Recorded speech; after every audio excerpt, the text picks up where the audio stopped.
There are people who go through their entire lives without ever truly living. They wake up each morning, go to work, eat, and sleep again. They get used to being small, used to enduring, so much so they forget that within them lies an entire universe waiting to be awakened. Today's story isn't about a great hero. There are no glorious battles, no dazzling magic, just the quiet tale of an old carpenter living alone by the forest. A man who spent his whole life surrounded by rotting wood, rusty nails, and the dry, hollow breaths of being forgotten.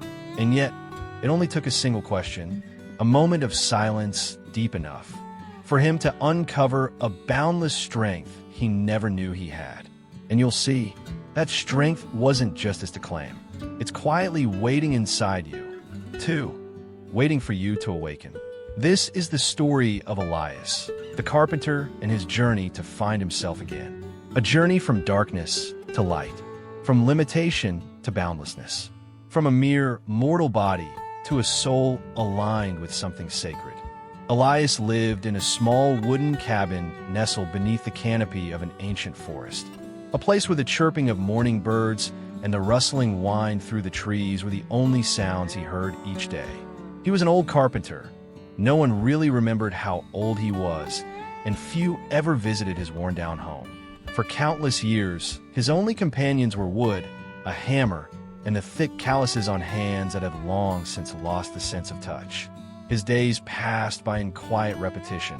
Wake up early, boil water, fix old chairs, carve a few planks for the villagers, then return to the silence and shadows. He didn't speak much, didn't laugh much, and certainly didn't dream much. To Elias, life was nothing more than a loop: work, eat, and wait for night to fall. He'd heard people talk about dreams, about great ambitions, about the so-called power within. But to Elias, those were beautiful words meant for the young, for those who lived under city lights, who had stages to shine on.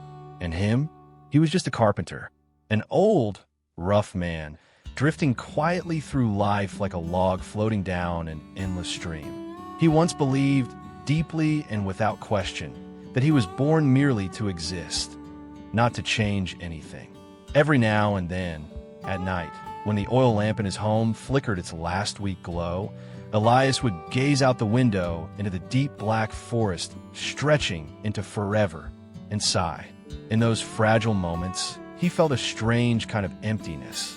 Not loneliness, he was long used to silence, but a feeling that something was missing, something he couldn't quite name. Once a young boy from the village asked him, Hey, Mr. Elias, have you ever dreamed of something else? Something other than building chairs and tables? Elias had only smiled faintly, not because he had no answer, but because he had never thought to ask himself that question. He had spent his whole life believing that strength belonged to someone else, to the chosen ones, the gifted, the noble, the extraordinary. And him? He was just a regular carpenter, like so many who had lived quietly and then disappeared just as quietly. What he didn't know was that deep inside his mind, buried within the cracks time had carved into his soul, a seed had been quietly waiting to awaken, a seed of awakening, a question never asked, a light, small, but powerful enough to change everything. That night, the sky was darker than usual. Thick clouds hung heavy above, not a single star in sight. Inside the small wooden cabin, Elias sat still before the flickering oil lamp. The wind howled through the cracks in the door.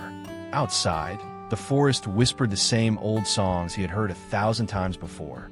But tonight, something was different. Elias wasn't working like he normally would, ready to go to bed early.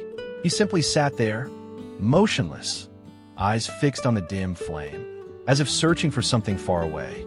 And then, within him, a question arose. Soft, barely a whisper, yet strong enough to stir an entire world that had long slept inside his mind. Am I really just a carpenter? Or is there something more? The question sent a shiver through him, not from fear, but from unfamiliarity.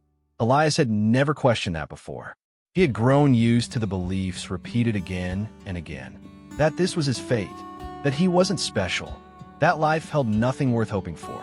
And he believed them, so completely that he never once paused to ask otherwise. But tonight, as everything fell into silence, with no saws cutting wood, no voices passing by, in that quiet void, a tiny spark appeared, and it came from within him. Elias closed his eyes. He didn't try to think. He simply let himself feel. And from the deepest part of his being, he heard something strange, a gentle yet powerful pull, as if someone were calling him from far away. Not from outside, but from somewhere inside. He opened his eyes, his hands trembling slightly. Nothing had changed around him, but within him, a door had just creaked open. Could it be he had lived the wrong way all this time? Could it be that life was more than just labor and waiting to die? Could it be that there was a strength he had never known, not in his muscles or his hands, but in his very soul?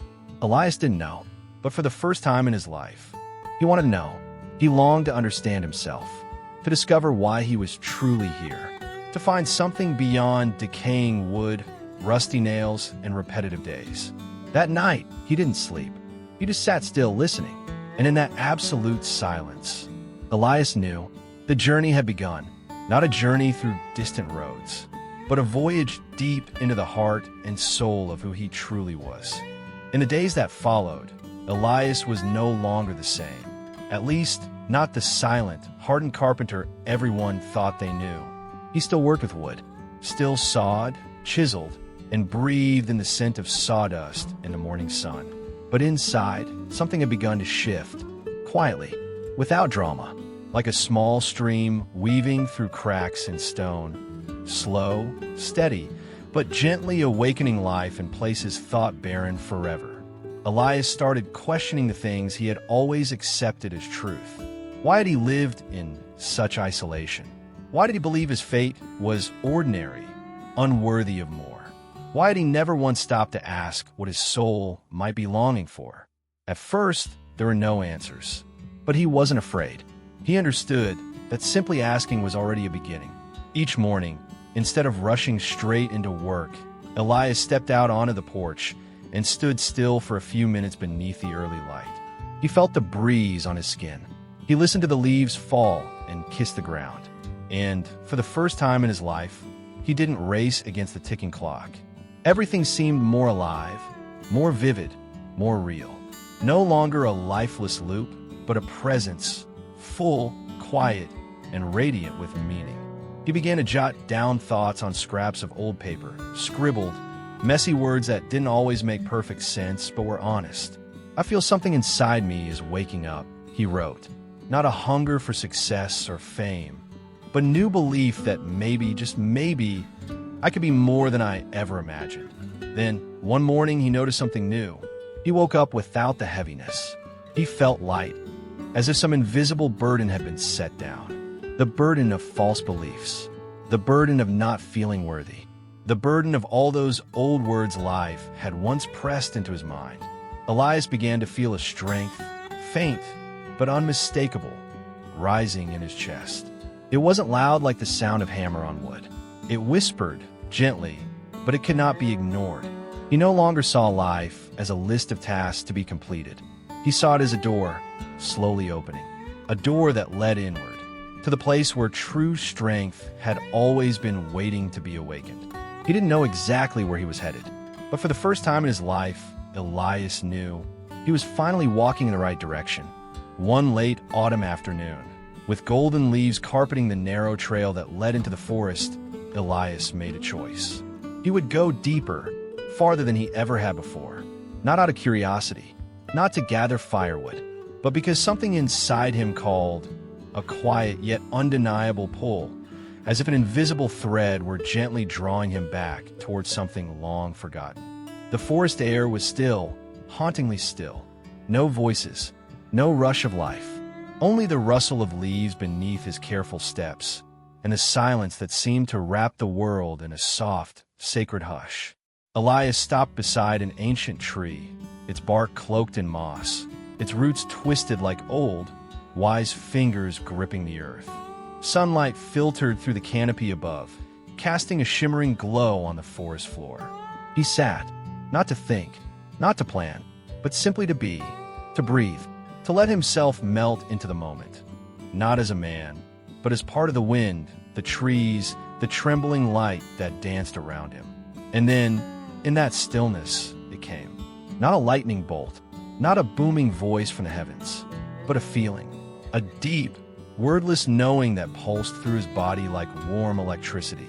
Elias felt connected, not just to the forest, but to something greater, a sacred current of life, an invisible power that had always been there, quiet but real. His heartbeat slowed, not from fear, but from something deeper, presence. Everything felt vivid, clear, almost unreal in its clarity.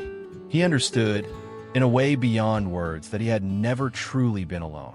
That beneath the long years of solitude and doubt, a great river of energy had always been flowing, waiting for this very moment to rise to the surface. This was not a strength of muscle or intellect. It was spiritual strength, the kind buried beneath the dust of routine, mistaken beliefs, and quiet fears. Elias wept, not from pain but from release, from the sheer relief of it all, as if, finally, he had come home. For the first time in his life, he no longer saw himself as small, weak, or ordinary. He felt held, lifted, as if the entire universe were whispering, "You were never separate from me. You are part of this light." And from that moment on, Elias no longer searched for strength in the world outside, because he knew it had always been within him. After that sacred moment deep within the forest, Elias returned to his small wooden cabin, but he was no longer the same man. Not a single hair had changed, not a single wrinkle had vanished, and no one in the village noticed anything different. But within him, something had shifted completely. Elias resumed his work, but now with a presence he had never known before. He no longer built chairs just to earn coins. He laid his hands on the wood as if touching another soul, listening, sensing, guiding. Every cut, every motion, he carried out with full attention. And strangely, the labor that once wore him down now felt almost weightless. Not because his hands were stronger, but because his mind had become still and clear. He began to understand. True strength had never lived in his arms, his skill, or his circumstances. It had always been within him, in the deep, quiet knowing that he was not separate, not powerless, not as small as he once believed. When a mind connects back to that sacred current of life, every action becomes aligned. Elias no longer fought against life. He flowed with it, and in doing so, the weariness he once carried began to fade.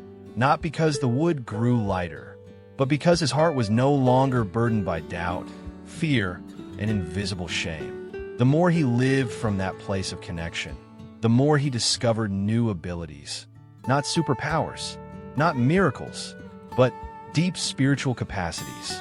Unshakable calm, faith without evidence, love without conditions, and most of all, a trust in himself as a part of something vast and eternal. Once, Elias believed he had to strive, to push, to prove something to the world. But now he understood. He had nothing to prove.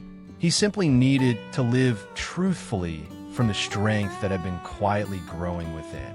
And in a strange way, the moment he stopped trying to be strong was the moment he truly became strong. Real strength isn't the power to change everything outside. It's the unwavering steadiness within, even when the world around remains the same. And Elias had found it, not at the ends of the earth, but in the quiet center of his own heart, where the light had never gone out. From that day on, Elias no longer tried to change the world. He no longer yearned to be seen or validated. He simply lived, quietly, simply, fully, as if each day were a gentle, low melody that still carried every note of wholeness. But it was that very stillness that began to touch the lives around him, though Elias never even noticed. The children of the village, once wary of the silent old carpenter, now often slipped into his little woodshop. They didn't come for candy or toys.